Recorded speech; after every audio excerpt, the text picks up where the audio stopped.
Hi folks, this is Dr. Bijal Sheth once again. Thank you so much for all your likes, comments, shares and subscriptions for all my videos, and that keeps me going, and I'm constantly doing research to bring out these amazing stories of ordinary people doing extraordinary things, so that it inspires us also. We are all absolutely ordinary people. We want to do something big, and the sky is limit if we really want to do it.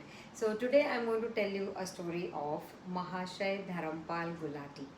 He is 96 years old right now. He was born in, I'm sure it won't ring a bell, you won't even know whom I'm talking about till I don't tell you the brand name. Uh, he was born in Sialkot in Pakistan, of course, way before partition. And till fifth class, he went ahead and did school. He simply was not interested in school, so he is a school dropout of fifth standard. You can imagine, no education, right? His father said, "Abhi iska kuch to karna padega." So father put him into some wooden factory, some plumbing store, hardware store, all the possible things, and tried his luck with everything for some good amount of years. He was not a success anywhere else.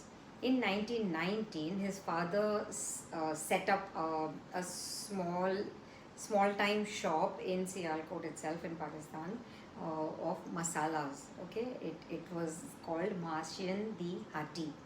Okay, I don't know if it's still ringing the bell, doesn't matter.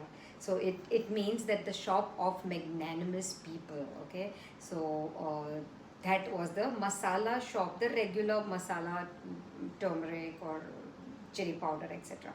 That masala. So at some stage, I mean, he, after trying all this luck, Mahashay Dharampal ji went ahead and joined his father's business at the age of 15. He says, "I have nothing to do, I rather help him in the business." He was getting a grip of the business. He did masalas himself, all of that he did.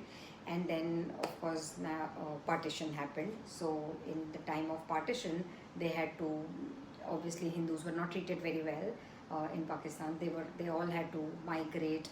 So they came in one of the trains which escaped, and all alive. The entire family came to Amritsar, stayed in a refugee camp for a day, and then moved to Delhi.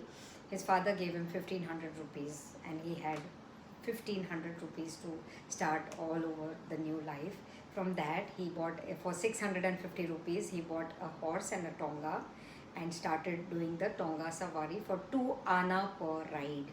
He started doing that, and obviously a tonga driver, you don't know how would he be treated. Somebody would give him bad words, etc. Anything could happen, and that was not he was not able to accept that, because the business was in blood. And suddenly he got this idea that we were always good at making masalas, let me give it a shot over here. And he started a small shop of same, so the shop said, Mahasyan Di Hati Sialkot Wale. That's the title. You can see the picture in my video as well. So that shop he opened. From there on, the journey was limitless. It's gone into, they've gone into crores of rupees. They are exporting right now, and there's a whole lot of family business. Okay, now I'll break the suspense. It's none other than MDH Masalas. So this old gentleman that you see with the pagdi, he himself is the same one. He believes that if your product is good, customers will come and find you anyways. They have done amazing work for the poor, charity hospitals, schools, lot of such stuff as well, and God bless them. And I really wish him the best of health. He's still alive, celebrating his life with his family, and entire family is in the same business. And we all know MDH Masala story afterwards, but we didn't know this story, which is what I thought I should share with you. Thank you for watching, guys. Bye bye.